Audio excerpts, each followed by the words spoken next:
ध्यानम् उद्यदादित्यसङ्काशं पीतवासं चतुर्भुजं शङ्खचक्रगदापाणिं ध्यायेन्लक्ष्मीपतिं हरिं त्रैलोक्याधारचक्रं तदुपरि कमठं तत्र चानन्तभोगी तन्मध्ये भूमिपद्माङ्कुशशिखरधलं कर्णिकाभूतमेरुं तत्रस्थं शान्तमूर्तिं मणिमयमकुटं कुण्डलोद्भासिताङ्गं लक्ष्मीनारायणाख्यं सरसिजनयनं सन्ततं चिन्तयामि। ॐ नारायणः परं ज्योतिरात्मा नारायणः परः नारायणः परं ब्रह्म नारायण नमोऽस्तु ते नारायणः परो देवो धाता नारायणः परः नारायणः परो धाता नारायण नमोऽस्तु ते नारायणः परं धाम ध्यानं नारायणः परः नारायणः परो धर्मो नारायण नमोऽस्तु ते नारायणः परो देवो विद्या नारायणः परः विश्वं नारायणः साक्षात् नारायण नमोऽस्तु ते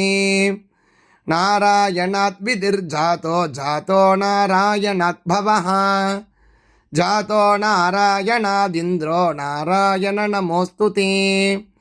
रविर्नारायणस्तेजः चन्द्रो नारायणो महः वह्निर्नारायणः साक्षात् नारायण नमोऽस्तु ते नारायण उपास्य स्यात् गुरुर्नारायणः परः नारायणः परो बोधो नारायण नमोऽस्तु ते नारायणः फलं मुख्यं सिद्धिर्नारायणः सुखं हरिर्नारायणः शुद्धिः नारायण नमोऽस्तु ते निगमावेदितानन्तकल्याणगुणवारिधे नारायण नमस्तेऽस्तु नरकार्णवतारक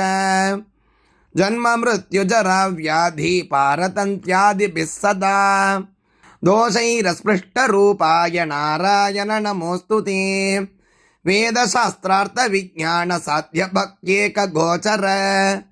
नारायण नमस्तेऽस्तु मामुद्धर भवार्णवात् नित्यानन्दमगोधार परात्पर जगत्पते नारायण नमस्तेऽस्तु मोक्षसाम्राज्यदायिने आब्रह्मस्तम्भपर्यन्तमखिलात्ममगाश्रय सर्वभूतात्मभूतात्मन्नारायण नमोऽस्तु ते पालिताशेषलोकाय पुण्यश्रवणकीर्तन नारायण नमस्तेऽस्तु प्रलयोदकशायिने निरस्तसर्वदोषाय भक्त्यादिगुणदायिने नारायण नमस्तेऽस्तु त्वां विना नहि मे गतिः धर्मार्थकाममोक्षाख्य पुरुषार्थप्रदायिने नारायण नमस्तेऽस्तु पुनस्तेऽस्तु नमो नमः नारायण त्वमेवासि दगराख्ये कृतिस्थितिः प्रेरिता प्रेर्यमाणानां त्वया प्रेरितमानसः त्वदाज्ञां शिरसा कृत्वा भजामि जनपावनं नानोपासनमार्गाणां भवकृद्भावबोधकः भावार्थकृद्भवातीतो भवसौख्यप्रदो मम त्वन्मायामोहितं विश्वं त्वयैव परिकल्पितं त्वदधिष्ठानमात्रेण सा वै सर्वार्थकारिणी त्वमेव तां पुरस्कृत्य मम कामान् समर्थय न मे त्वदन्यस्त्रातास्ति त्वदन्यन्न हि दैवतो त्वदन्यं न हि जानामि पालकं पुण्यवर्धनं यावत् सांसारिको भावो मनस्तो भावनात्मकः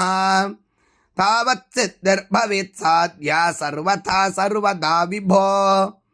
पापिनामहमेवाग्रो दयालूनां त्वमग्रनीगे दयनीयो मदन्योऽस्ति तव कोऽत्र जगत्त्रये त्वयागं नैव सृष्टश्चेत् न स्यात् तव दयालुता आमयो वा न सृष्टश्चेत् औषधस्य वृथोदयः पापसङ्गपरिश्रान्तः पापात्मा पापरूपधृक् त्वदन्यः कोऽत्र पापेभ्यस्त्रातास्ति जगतीतले त्वमेव माता च पिता त्वमेव त्वमेव बन्धुश्च सखा त्वमेव त्वमेव सेव्यश्च गुरुस्त्वमेव त्वमेव सर्वं मम देव देव प्रार्थना दशकं चैव मूलाष्टकमतः परं यः पठेत् शृणुयात् नित्यं तस्य लक्ष्मी स्थिरा भवेत् नारायणस्य हृदयं सर्वाभीष्टफलप्रदम् लक्ष्मीहृदयकं स्तोत्रं यदि चेत् तद्विना कृतं तत्सर्वं निष्फलं प्रोक्तं लक्ष्मीक्रुध्यति सर्वदा एतत् संकलितं स्तोत्रं सर्वकामफलप्रदम् जपेत् संकलितं कृत्वा सर्वाभीष्टमवाप्नुयात् नारायणस्य हृदयम् आदौ जप्त्वा ततः परं लक्ष्मीहृदयकं स्तोत्रं जपेन्नारायणं पुनः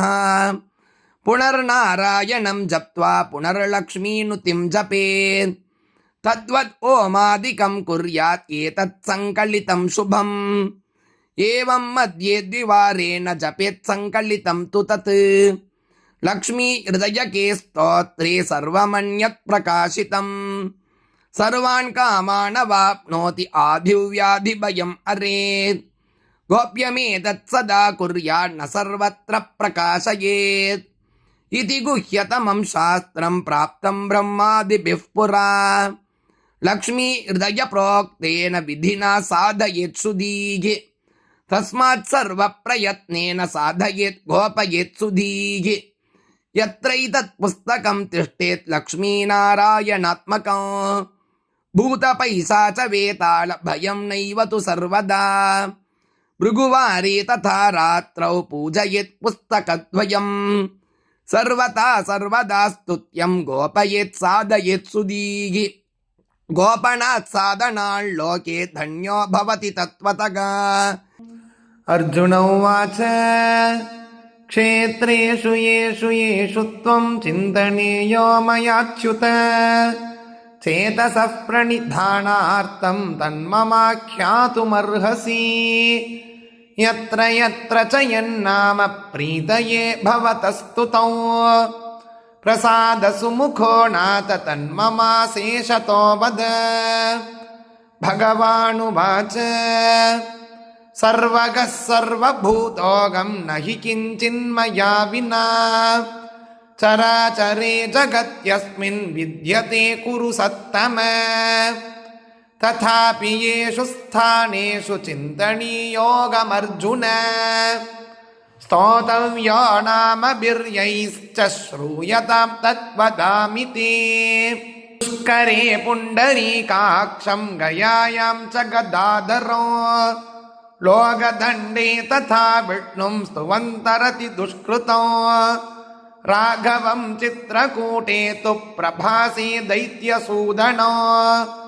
वृन्दावने च गोविन्दं मां स्तुवन् पुण्यभाग् भवेत् जयं जयन्त्यां तद्वच्च जयन्तम् अस्तिनापुरे वरागं कर्धमाणे तु काश्मीरे चक्रपाणिनो जनार्दनं च कुब्ज्राम्रे मथुरायां च केशवम् कुब्जके श्रीधरं तद्वत् गङ्गाद्वारे सुरोत्तमो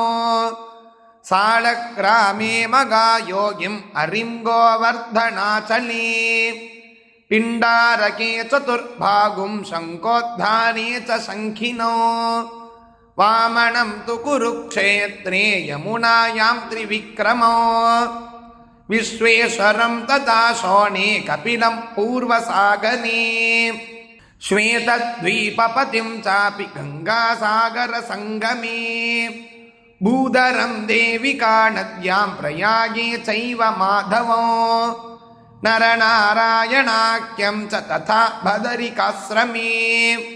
समुद्रे दक्षिणे स्तव्यं पद्मनाभेति फाल्गुन द्वारकायां तथा कृष्णं स्तुवन्तरति दुर्गतिं रामं नाम मगेन्द्राद्रौ ऋषिकेशं तथार्बुदे अश्वतीर्थे अयग्रीवं विश्वरूपं हिमाचले नृसिंहं कृतशौचे च विपाशायां द्विजप्रियो नैमिषे यज्ञपुरुषं जम्बूमार्गे तथाच्युतो अनन्तं सैन्धवारण्ये दण्डके सार्ङ्गधारिणम् उत्पलावर्तके शौरिं नर्मदायां श्रियःपतिम् दामोदरं रैवतके नन्दायां जलशायिनो सर्वयोगेश्वरं चैव सिन्धुसागरसङ्गमे सख्याद्रौ देवदेवेशं वैकुण्ठं माधदेवने सर्वपापहरं विन्ध्ये चोट्रेषु पुरुषोत्तमो हृदये चापि कौन्तेय परमात्मानमात्मनगा पटे वटे वैश्रवणं चत्वरे चत्वरे शिवम् पर्वते पर्वते रामं सर्वत्र मधुसूदनम् नरं भूमौ तथा व्योम्नि कौन्तेय गरुडध्वजम् वासुदेवं च सर्वत्र संस्मरित् ज्योतिषां पतिम्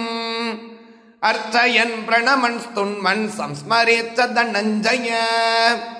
एते श्वेतानि नामानि नरः पापात् प्रमुच्यते स्थानेष्वेतेषु मन्नामान्येतेषां प्रीणनं नरगा विजानां प्रीणनं कृत्वा स्वर्गलोके विजायते नामान्येतानि कौन्तेय स्थानान्येतानि चात्मवान् जपन् वै पञ्चपञ्चाशत्सन्ध्यं मत्परायणगा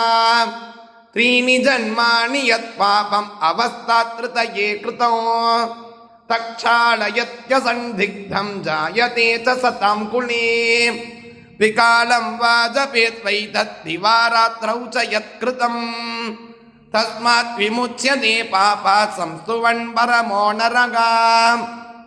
जप्तान्येतानि कौन्तेय सकृच्छ्रद्धा समन्वितो मोचयन्ति नरं पापात् यत्तत्रैव दिने कृतो धन्यं यशस्यमायुष्कं जयं कुरु कुलोद्वग ग्रहानुकूलतां चैव करोत्याशु न संशयगा उपासितो मत्परमगा स्थानेष्वेतेषु मानवगा कृतायतनवासश्च प्राप्नोत्यभिमतं फलो उत्क्रान्तिरप्यशेषेषु स्थानेष्वेतेषु शस्यते अन्यस्थानान् शतगुणम् एतेष्वनशनाधिकम् यस्तु मत्परमः कालं करोत्येतेषु मानवगा देवानामपि पूज्योऽसौ मम लोके मगीयते